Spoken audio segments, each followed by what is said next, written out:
Hi, in front of me is HUAWEI MatePad 10.4 and today I would like to show you how you can change keyboard theme on this device. First of all, open Settings and scroll down.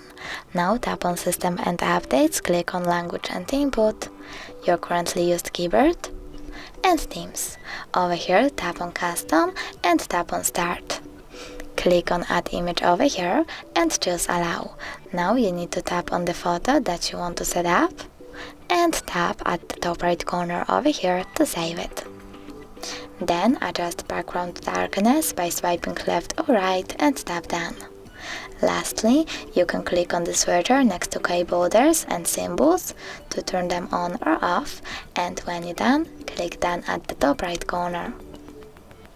Now when I go back and try to access my keyboard, I can see that it was successfully customized. Thanks so much for watching. If you enjoyed this video, don't forget to leave a like, comment and subscribe. Bye!